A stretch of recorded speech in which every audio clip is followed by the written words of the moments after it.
So hi guys, நான் உங்களுக்கு இந்த பாணி. ஸோ இன்றைக்கி வந்து த லாஸ் ஆஃப் த ஸ்பிரிச்சுவலினுடைய 22வது பாகத்தை பார்க்க போகிறோம். ஸோ இன்றைக்கி வந்து வழக்கமாக நம்ம கேள்விப்படாத இப்படியெல்லாம் கூட நடக்குமா அப்படின்னு சொல்லக்கூடிய ஒரு செய்தி வந்து சொல்ல போகிறேன்.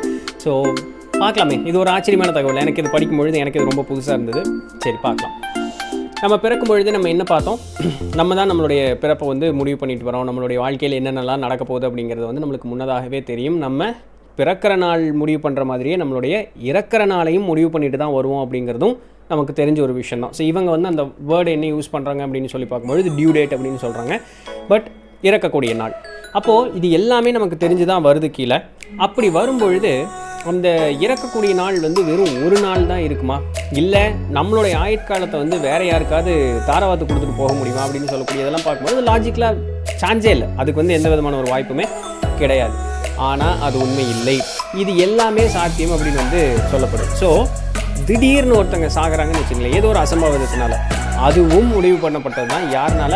நம்மளால. ஸோ இந்த செய்தியெல்லாம் இன்றைக்கி பார்க்கலாம். ஸோ ஃபஸ்ட்டு ஓப்பனிங்கே அதுதான் வந்து இது பண்ணுறேன். கேள்வி என்ன கேட்குறாங்கன்னா, பூமியில் வந்து ஒரு ஃபிக்ஸட் அமௌண்ட் ஆஃப் டைம், நான் இந்த காலகட்டங்கள் மட்டும்தான் பூமியில் வாழ்வேன் அப்படின்னு சொல்லிட்டு ஒரு ஃபிக்ஸட் அமௌண்ட் ஆஃப் டைம் வந்து இருக்கா அப்படின்னு கேட்கும்பொழுது, ஆமாம் இருக்குது, அது நீங்கள் தான் முடிவு பண்ணிட்டு வரீங்க அப்படின்னு சொல்ல போகிறாரு. அப்போது இந்த நாளில் நான் சாக போகிறேன் அப்படிங்கிறதுல இந்த நாள் அப்படின்னு சொல்லக்கூடியது 3 நாள் சூஸ் பண்ணுறதுக்கு நம்மளுக்கு அலோவ் பண்ணுவாங்க. ஸோ வெவ்வேறு பீரியடில் வந்துட்டு 3 நாள் சூஸ் பண்ணுவோம். முதல் எப்படி அப்படின்னு சொன்னால் நோயினால் இருந்து இறக்கக்கூடியது. 2 எப்படி அப்படின்னு பார்த்தோம் அப்படின்னு சொன்னால் ஏதோ ஒரு அசம்பாவிதம், ஆக்சிடென்ட்னால, ஏதோ என்ன வகையான ஆக்சிடென்ட் ஆனாலும் சரி, ஆக்சிடென்ட்னால, ஸோ அசம்பாவிதத்தினால் உயிரிழப்பு. 3வது பார்த்தீங்க அப்படின்னு சொன்னால் நிம்மதியான சாவு. ஸோ கடைசி காலத்தில் அப்படி இப்போ இருந்து இறக்கக்கூடிய அந்த மூணு இது சூஸ் பண்ணிக்கிறது. இப்போ நம்ம வாழ்ந்துட்டுருக்கோன்னு வச்சுக்கோங்களேன். இந்த வாழ்ந்துட்டு இருக்கக்கூடிய காலகட்டத்தில் நம்ம நல்லபடியாக வாழ்ந்துட்டோம், எந்த விதமான பிரச்சனை இல்லை, போர் அடிக்குது, இதுக்கு மேலே இங்கே இருக்க முடியல அப்படின்னு சொன்னாலோ அது ஒரு பாசிபிலிட்டி. இன்னொன்று, நம்ம ரொம்ப ஒரு முதிர்ந்த ஆன்மா, இந்த பூமியில் வந்து நம்மளை சுற்றி இருக்கக்கூடியது ரொம்ப மோசமாயிடுச்சு, நம்ம எதிர்பார்த்தது வந்தது ஒன்று, இங்கே இருக்கிறது ஒன்று, ஸோ அந்த மாதிரி என்னால் டாலரேட்டே பண்ண முடியல, ரொம்ப ஒரு மாதிரி மோசமாயிடுச்சு அப்படின்னு சொன்னாலோ, இந்த 2 விஷயங்கள் இதில் 2ல் எது நடந்தாலும் சரி, நம்மளுடைய அந்த ஆக்சுவல் டெத் டேட் இருக்குது பார்த்தீங்களா, அதாவது நிம்மதியாக போய் சேர்றது, அந்த நாளுக்கு முன்னதாகவே என்னை கூப்பிட்டுக்கோ அப்படின்னு சொல்லிட்டு நம்மளுடைய ஆழ்மனசு வந்து சாமிகிட்ட சொல்லிடுமா. ஸோ இது எதுவுமே நம்மளுடைய கான்ஷியஸ் மைண்ட், விழிப்பு நிலைக்கு வந்து தெரியாது. ஆழ்மனசு வந்து நம்மளுடைய அந்த உயர்நிலை ஆன்மாக்கள்கிட்ட சொல்லிடுமா. ஸோ அந்த உயர்நிலை ஆன்மாக்கள் வந்து என்னென்னா அந்த ஹையர் குட் சோல், ஸோ நம்ம எந்த ரெல்மில் இருக்குமோ அந்த ஊர் தலைவர் இருப்பார்ல, நம்ம இருந்த படிநிலைக்கு உண்டான ஒரு தலைவர் இருப்பார்ல, அவர் வந்து பார்ப்பார். முடிஞ்ச அளவுக்கு அந்த கன்வின்ஸ் பண்ணுறதுக்கோ இல்லை இருந்து பார்க்கலாம்ல, அதெல்லாம் அது பேசுவாங்களாமா. இல்லை என்னால் சுத்தமாக முடியல, நான் மேலே வந்துடுறேன் அப்படின்னு சொன்னால், ஸோ அந்த முதல் டேட்டு சூஸ் பண்ணியிருப்போம் இல்லையா, உடல் நோய்வாய்ப்பட்டு இறக்கக்கூடியதுன்னு, அந்த நாளில் வந்து நம்ம போவோம். அது ஸ்கிப் ஆகிடுச்சு அப்படின்னு சொன்னால் அடுத்த டியூ டேட் அசம்பாவிதத்தினால இறக்கக்கூடிய அந்த ஒரு இறப்பு, ஸோ செகண்ட் பாசிபிலிட்டி அங்கே நடக்கும். அதை தாண்டிட்டோம் அப்படின்னு சொன்னால் இல்லைங்க நான் அப்படி இருந்துக்கிறேங்க அப்படின்னு சொல்லி இருந்தோம்னா நிம்மதியான ஒரு சாவு. ஸோ இப்படி தான் வந்து இறப்பு அப்படிங்கிறது படிநிலைகள் இருக்குது. இந்த 3ல் தான் சாவும் எப்படி இருந்தாலுமே, ஒன்றா சீக்கு வந்து சாகணும், இல்லை அசம்பாவிதத்தில் சாகணும், நிம்மதியாக சாகணும். இந்த 3 நாட்களுமே எல்லா உயிர்களுமே குறிச்சிக்கிட்டு தான் வருமா. ஸோ எந்த ஒரு பீரியட்லேயும் சரியில்லை அப்படின்னு சொன்னால் வாழ்க்கை சரியில்லை, எல்லாம் என்னுடைய கடமைகள் எல்லாம் முடிச்சுட்டேன், இதுக்கு மேலே எனக்கு ஒரு கடமையும் இல்லை. பெரியவங்க சொல்லுவாங்களே, எல்லா கடமையும் முடிஞ்சு போச்சுப்பா, என்னை எடுத்துக்குப்பா அப்படின்னு. அந்த நோய்வாயும் தாண்டியிருப்பாங்க, அந்த அசம்பாவிதத்தையும் தாண்டியிருப்பாங்க. அப்போ அவங்களோட ஆக்சுவல் டியூ டேட் வரைக்கும் அவங்க வந்து வாழ்ந்துட்டு இருப்பாங்க. அதனால தான் வயசானவங்களும் கடைசி காலம் வரைக்கும் இருந்து சாவாங்க. இந்த மாதிரி விஷயங்கள் எல்லாமே வந்து இருக்குது அப்படின்னு சொல்கிறாங்க. இப்படி இருக்கக்கூடிய காலகட்டத்தில் நம்மளுடைய ஆயுட்காலத்தை வந்து இன்னொருத்தருக்கு தாரவாத்து கொடுக்க முடியுமா அப்படின்னு சொன்னால் அதுவும் முடியும். ஸோ அதுவும் வந்து நம்மளுடைய அந்த ஹை குட் சோல்ஸ் இருக்காங்க இல்லையா, மேல்நிலை ஆன்மாக்கள், ஸோ அவர்களுடைய அனுமதியினால தான் பண்ண முடியும். கேட்கறதுக்கு விசித்திரமாக இருக்கும், ஆனால் இது எங்கள் குடும்பத்திலேயே நடந்தது, நாங்கள் உயிரோடு இருக்கும் பொழுதெல்லாம் இது மேலே எங்களுக்கு நம்பிக்கையும் இல்லை, இதெல்லாம் எப்படி நடக்கும் அப்படின்னு சொல்லி லாஜிக்கலாக நாங்கள் பேசின நாட்களில் உண்டு. ஸோ தெரியல, இப்படி ஒன்று நடந்திருக்குமான்னு கூட எங்களுக்கு தெரியல. ஆனால் நாங்கள் இறந்து மேல்நிலை வந்திருக்கும் பொழுது நாங்கள் வந்து இந்த மாதிரி விஷயங்கள்லாம் நடந்தது அப்படிங்கிறது வந்து எங்களுக்கு அப்புறம் தான் தெரிஞ்சுது அப்படின்னு மாதிரி சொல்கிறாங்க. அப்படி இருக்கும்பொழுது என்ன நடந்ததுதான், இவங்களுடைய அப்பா யார், நம்ம விஸ்பியன் ராத்து, ஸோ அவங்களுடைய அப்பாவுக்கு வந்து ரூமி பவனகிரி, ஸோ அவருக்கு வந்து ரொம்ப ஒரு நாள் உடம்பு சரியில்லாமல் போய் ஹாஸ்பிட்டலில் போய் ஆப்ரேஷன் பண்ணணும் அப்படின்னு சொல்லக்கூடிய ஒரு ஸ்டேட்டுக்கு போயிட்டாராம். அப்படி போகக்கூடிய நேரத்தில் அவரே சொல்லிட்டார், எனக்கு தெரிஞ்சிருச்சுப்பா, இது எனக்கு கடைசி நாள் அந்திமங்காலம் அப்படிங்கிறது வந்து வந்துடுச்சு. அப்போ இவங்கெல்லாம் சின்ன பசங்க, அந்திம காலம் அப்படிங்கிறது வந்து வந்துடுச்சு, இந்த ஹாஸ்பிட்டலை விட்டு நான் இனி வீட்டுக்கு வரப்போகிறதில்ல, இது என்னுடைய கடைசி நாள், ஸோ நாளைக்கு ஆப்ரேஷன் நடக்கும்போது நான் பிழைக்க போகிறதில்ல, நான் செத்துருவேன் அப்படின்னு சொல்லிட்டு, ஸோ அவருடைய ஃப்ரெண்ட்ஸு கொஞ்சம் க்ளோஸ் ஃபேமிலி எல்லாத்தையும் வர வச்சு பார்க்குறக்கெல்லாம் வர வச்சுட்டாங்களாம். ஸோ அவரே கூப்பிட்டு எல்லாம் வாங்க கொஞ்சம் மீட் பண்ணிக்கலாம் அப்படிங்கிற மாதிரி கூப்பிட்டு இது பண்ணிட்டாராம். அப்படி வந்தவங்க தான் பார்த்தீங்கன்னா இவங்க அம்மாவனுடைய கசினான கூலா அப்படிங்கிறவங்களும் மணி அப்படின்னு சொல்லக்கூடிய 2 பேர் வந்து அங்கே போயிருந்திருக்காங்க. அப்போது போயிருக்காங்க. அடுத்த நாள் எல்லாம் பார்த்தாச்சு வந்தாச்சு, எல்லாம் முடிஞ்சுது. அன்னைக்கு வந்து ஆப்ரேஷன் நடந்துடுச்சு. அடுத்த நாள் வந்து அவங்க அப்பா எந்த பிரச்சனையும் இல்லாமல் ஹெல்த்தியாக அவர் வந்து எந்திரிச்சிட்டார். ஸோ நோ இஷ்யூஸ், எந்த பிரச்சனையும் இல்லாமல் எந்திரிச்சிட்டார். ஆனால் அதே நேரத்தில் பார்த்தோம்னா இந்த கூலா அப்படின்னு ஒருத்தவங்க வந்தாங்க பார்த்தீங்களா, அவங்க வந்து அவங்க வீட்டில் இறந்துட்டாங்க. இது வந்து எங்களுக்கு உயிரோடு இருக்கும் பொழுது என்ன நடந்தது அப்படின்னு தெரியல. இறந்து இங்கே ஆன்ம உலகம் வந்ததுக்கப்புறம் தான் தெரிஞ்சுது. என்ன அப்படின்னு சொன்னால், இந்த கூலா இருக்காங்க பார்த்தீங்களா, அவங்க வந்து ஏதோ ஒரு தேவைக்காக தான் நம்ம இங்கே வரோம். ஸோ ஒரு முடிவு என்னவோ வச்சுட்டு தான் வரோம். அந்த முடிவை நம்ம எடுக்கலை. அதாவது நம்ம வாழ்க்கையில் எல்லாமே தவறான முடிவுகள் தான் எடுத்திருக்கோம். நம்ம ஏதோ ஒன்று எண்ணி தான் இங்கே வரோம், எதையோ ஒன்று சாதிக்கணும், நம்ம மேல்நிலை அடையணும்னு வரோம். ஆனால் அடையலை. இதுக்கு மேலே நான் வாழ்ந்தும் பயனில்லை. ஏன்னா அதற்குண்டான முயற்சிகள்னால இதுக்கு மேலே எடுக்க முடியல. அட்லீஸ்ட் நான் இப்போ செத்து போய் அடுத்த பிறப்பு எடுத்துகிட்டு வந்தாவது நான் திருந்தி சரியாக வரேனா அப்படின்னு சொல்லக்கூடிய அந்த ஒரு நிலை இருக்கும்ல. அப்படிப்பட்ட ஒரு நிலையில் தான் அந்த கூலா அப்படிங்கிறவங்க இருந்தாங்க. அவங்க எங்கள் அப்பாவை பார்த்துட்டு போகும்பொழுது அவங்க 2 பேர் தூங்குனதுக்கப்புறம் தானே அந்த சப்கான்ஷியஸ் ஸ்பேஸ் அப்படின்னு சொல்லி பார்த்தோம்.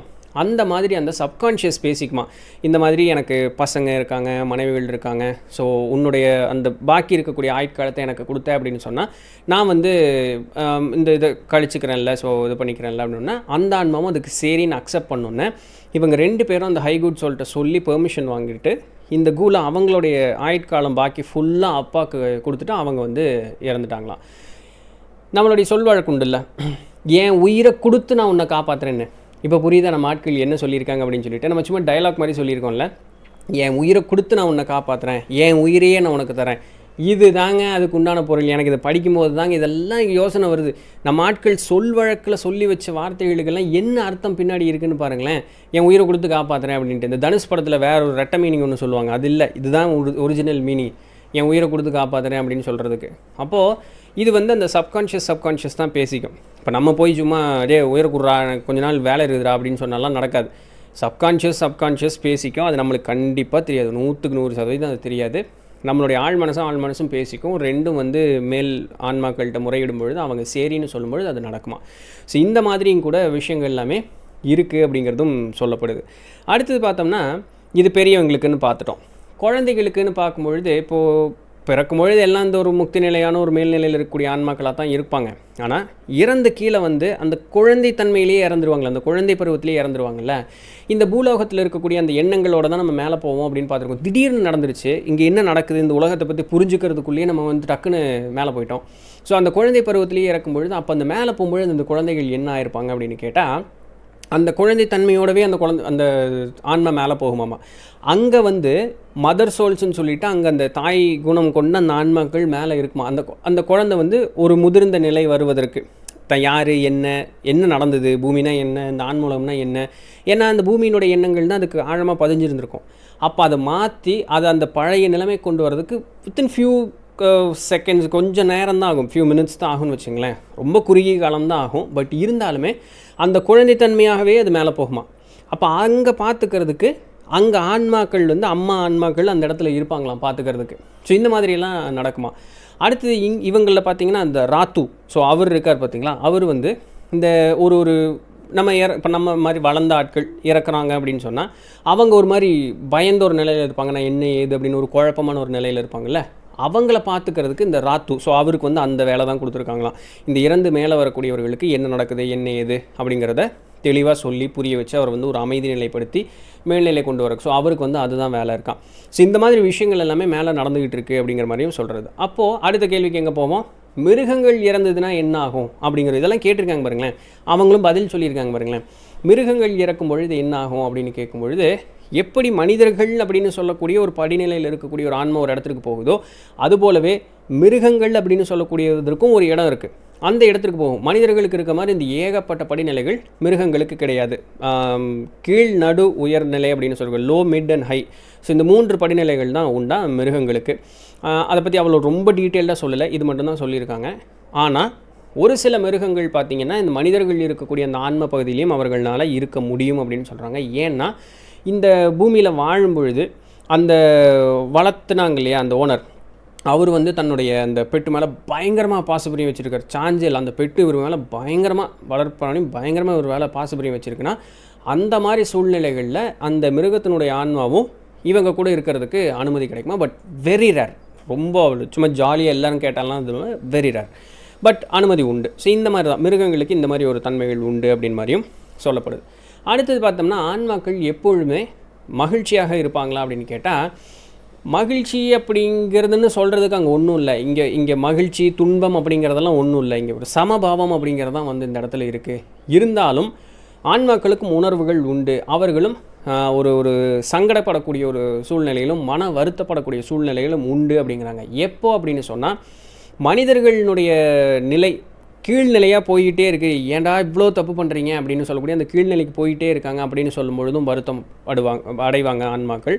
அடுத்தது பார்த்திங்கன்னா, தனக்கு ரொம்ப விருப்பப்பட்டவர்கள், வேண்டப்பட்டவர்கள், ஸோ உள்ள அந்த அன்புள்ளவர்கள், ஸோ அவர்கள் வந்து தவறான வழிபாதைக்கு போடுறாங்க, அவங்க துன்பப்படுறாங்க, இல்லை இந்த ஆன்மாக்களை நினச்சி அவங்க அழுது வருந்திட்டு இருக்காங்க.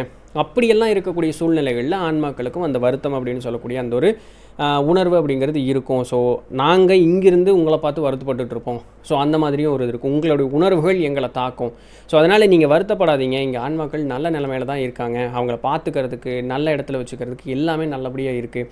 பூமியில் நீங்கள் வந்து உடல் அழிஞ்சு போச்சு, நீங்கள் ஃபிசிக்கலாக ஒருத்தரை பார்க்க முடியலைங்கிறதுனால தான் நீங்கள் வந்து வருத்தப்படுறீங்க. இல்லை, நீங்களும் இங்கே மேலே வரும்பொழுது எல்லாத்தையுமே நீங்கள் பார்க்க முடியும். ஸோ இங்கே இறப்புன்னு ஒரு கான்செப்டே கிடையாது.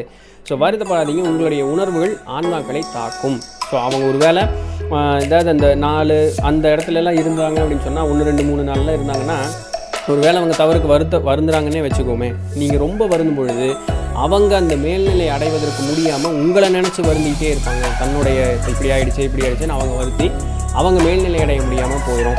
மேல்நிலை இருக்கக்கூடிய ஆன்மாக்கள் இன்னும் மேலே போகணும் அப்படிங்கிறதுக்கு ஒரு எண்ணம் இல்லாமல் நீங்கள் வருத்தப்படுறீங்கன்னு உங்களை நினச்சி அவங்களும் கவலைப்பட வேண்டியதாக இருக்கும். அதனால் இறப்புங்கிறது ஒன்றும் இல்லை. இந்த உடல் அழியுங்கிறது வந்து நிதர்சனமான ஒரு விஷயம். பிறக்கக்கூடிய ஒருத்தன் இறந்தே தீரும். இறக்குறதுனா இந்த உடல் வந்து அசையக்கூடிய உடல் அசையாமல் போகிறது அப்படின்றது நிதர்சனம் நடந்தே தீரும். இதில் மாறுதலே கிடையாது.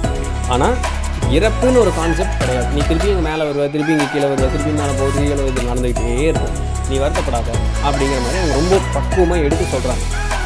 உங்களுடைய உணர்வுகள் ஆன்ம உலகத்தில் இருக்கக்கூடியவர்களை தாக்கும். ஸோ அதனால் carry on with your life. நீங்கள் நார்மலாக என்ன பண்ணுறீங்களோ அது பண்ண, அவங்க நினைக்கிறது அதெல்லாமே ஓகே, வருத்தப்படாது. Carry on with your life. எல்லாம் நார்மலாக இருக்கும். திருப்பி மேலே வரும்போது நீங்கள் அவங்கள பார்க்கலாம், எல்லாமே நார்மலாக இருக்கும். ஸோ வருத்தப்படாமல் அவங்கள மனசில் நினச்சிக்கங்க, அவங்களுடைய உதவியை கேளுங்க. Carry on with your life. So அது வந்து சொல்கிறாங்க. ஆன்மாக்கள் எல்லாருமே வந்து இறைவனை பார்த்துள்ளார்களா அப்படிங்கிற அடுத்த கேள்வி வந்திருக்கு. எல்லாருமே வந்து எல்லா ஆன்மாக்களுமே இறைவனை பார்த்தது கிடையாது. ஆனால் நல்ல உயர்நிலையில் இருக்கக்கூடிய ஆன்மாக்கள்னு சொல்லக்கூடிய பயங்கர பீக்கில் இருக்கிறவங்கள அவங்க எல்லாருமே பார்த்துருக்காங்க அப்படிங்கிற மாதிரியும் சொல்லப்படுது. ஏன் எல்லாருமே இறைவனை பார்க்க முடியறதில்லை அப்படின்னு சொன்னால், சரி அதுதான் சொன்னமே, இந்த லீனியர் ட்ராவல் தான். சாமி இங்கே இருக்குன்னா நம்ம இங்கே இருக்கோம், நம்ம இங்கே போனால் தானே பார்க்க முடியும். இங்கேருந்து இப்படி ஜம்ப் பண்ணணும் அடிக்க முடியாதுல்ல. ஸோ இந்த இடத்துல இருக்கக்கூடிய ஆன்மாக்கள் இப்படி இறைவனை பார்த்துருப்பாங்க, இங்கேருந்து நம்ம போகும்பொழுது பார்க்கலாம்.